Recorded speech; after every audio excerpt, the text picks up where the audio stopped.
السلام عليكم ورحمة الله وبركاته. إن الحمد لله وحده والصلاة والسلام على من لا نبي بعده. أما بعد فأعوذ بالله من الشيطان الرجيم.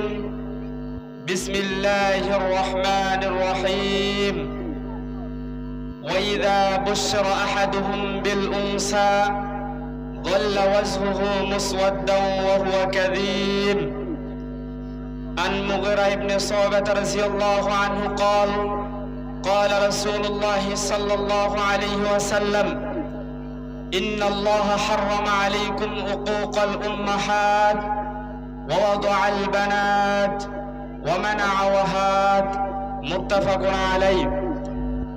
আলহামদুলিল্লাহ, যাবতীয় প্রশংসা সকল গুণগান সেই আল্লাহ সুবহানাহু ওয়া তাআলার জন্য, যে আল্লাহ সুবহানাহু ওয়া তাআলা দূর দূরান্ত থেকে আজকের এই ইসলামী ওয়াজ মাহফিলে আমাদেরকে একত্রিত হওয়ার তৌফিক দান করলেন। সেই আল্লাহ সুবহানাহু ওয়া তাআলার দরবারে প্রাণ খুলে সকলেই শুকরিয়া আদায় করি। সকলে বলি আলহামদুলিল্লাহ। সেই সাথে দরুদ এবং শান্তির ধারা বর্ষিত হোক মানবতার মুফতির দিশারি সৈয়দুল মুরসালিন ইমামুল মুসলিমিন সকলের প্রাণ প্রিয় নবীজি মুহাম্মদুর রাসূলুল্লাহ সাল্লাল্লাহু আলাইহি ওয়াসাল্লামের উপর। আইয়ুহাল হাজিরুন, আজকের এই ইসলামী সম্মেলনে সংক্ষিপ্ত সময়ে আমার আলোচনার বিষয়বস্তু হচ্ছে ইসলামে নারীর মর্যাদা।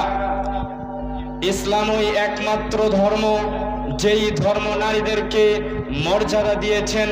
ইসলাম একমাত্র জীবন বিধান যেই ধর্মে নারীদেরকে উচ্চ মর্যাদাপূর্ণ স্থানে বসানো হয়েছে, উচ্চ মর্যাদা দেওয়া হয়েছে।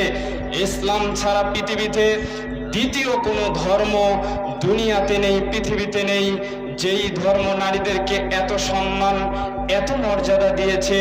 যত সম্মান যত মর্যাদা ইসলাম দিয়েছে, যা আমরা কোরআন হাদিস থেকে জানতে পারি।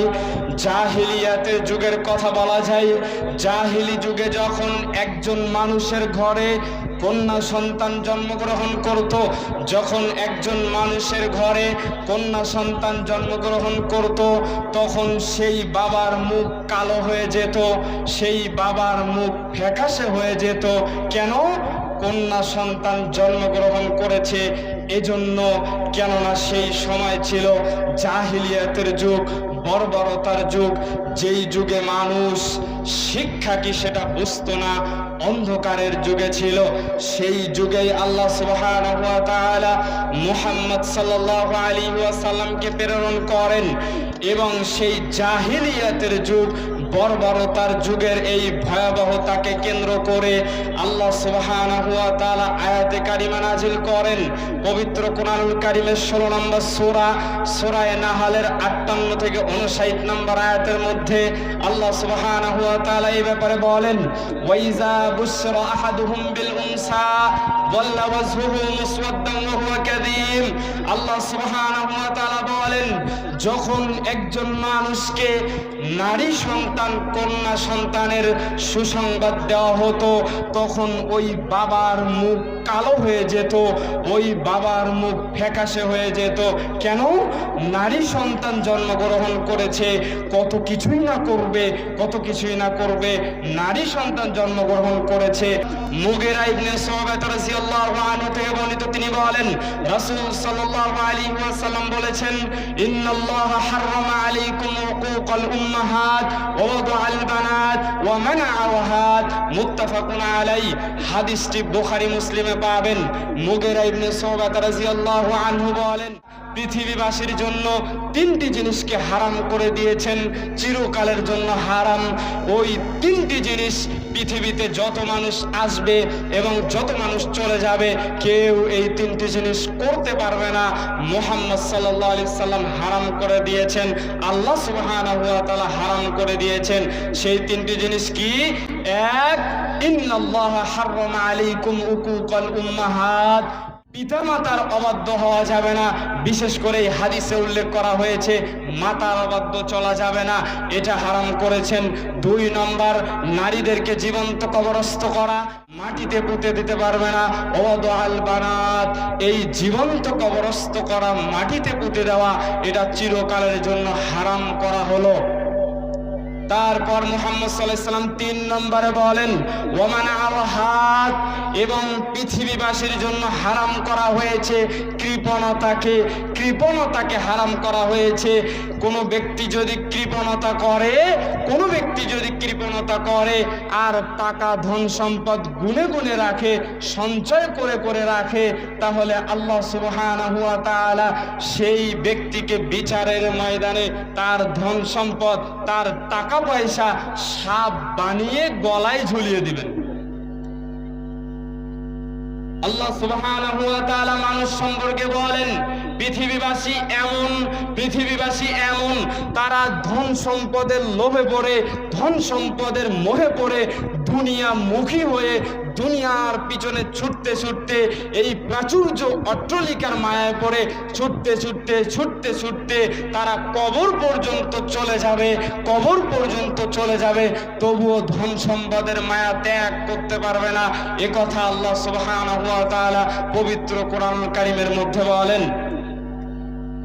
এজন্য এখানে মুহাম্মদ সাল্লাল্লাহু আলাইহি ওয়াসাল্লাম, এই বুখারী মুসলিমের হাদিসের মধ্যে মুহাম্মদ সাল্লাল্লাহু আলাইহি ওয়াসাল্লাম এই 3টি জিনিসকে হারাম করেছেন।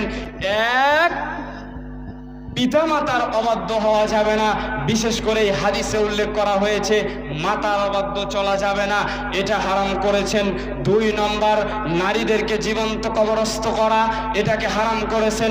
3 নম্বরে কৃপণতাকে হারাম করেছেন মুহাম্মদ সাল্লাল্লাহু আলাইহি ওয়াসাল্লাম।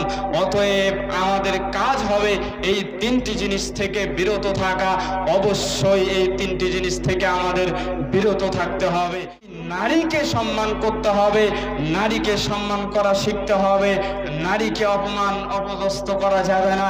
আজকে ইসলাম নারীকে অপমান অপদস্থ করে না, অন্যান্য ধর্মের যারা আছে তাদের মাধ্যমেই, তাদের ধর্মের অন্তর্ভুক্ত হয়েই নারীরা অপমান অপদস্থ হচ্ছে।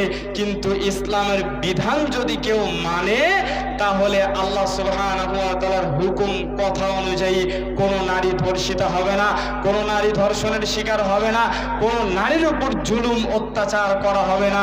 কেননা আল্লাহ সুবহানাহু ওয়া তাআলা বলেন ওয়াকারনা ফি বুয়ুতিকুন্না ওয়ালা তাবাররাজনা তাবাররুজাল জাহিলিয়াতিল উলা। আল্লাহ সুবহানাহু ওয়া তাআলা বিধান দিয়েই দিলেন যে একজন নারী কিভাবে বাহিরে বের হবে, একজন নারী কিভাবে বাহিরে চলাফেরা করবে, পর্দা পশিদা করে নাকি এমনি ঘোরাফেরা করবে, এ কথা আল্লাহ সুবহানাহু ওয়া তাআলা বলে দিয়েছেন। আইয়ুহাল হাজিরুন, সময় শেষ হয়ে গেছে। আজকের এই সংক্ষিপ্ত সময়ে আমি আপনাদের সামনে যে বিষয়টা নিয়ে আলোকপাত করলাম সেটা হচ্ছে ইসলামে নারীর মর্যাদা। আমরা এই আয়াত এবং হাদিসগুলো থেকে এটা বুঝতে পারলাম যে ইসলাম নারীকে অনেক সম্মানিত ও মর্যাদা দিয়েছেন। আল্লাহ সুবহানাহু ওয়া তাআলা আমাদের সকলকে, মহিলা মা বোন নারীদেরকে সম্মান করার তৌফিক দান করুন। আল্লাহুম্মা আমিন। আমার সংক্ষিপ্ত বক্তব্য এখানে শেষ করছি। ওয়া আখিরু দাওয়ানা আলহামদুলিল্লাহি রাব্বিল আলামিন। আসসালামু আলাইকুম ওয়া রাহমাতুল্লাহি ওয়া বারাকাতুহু।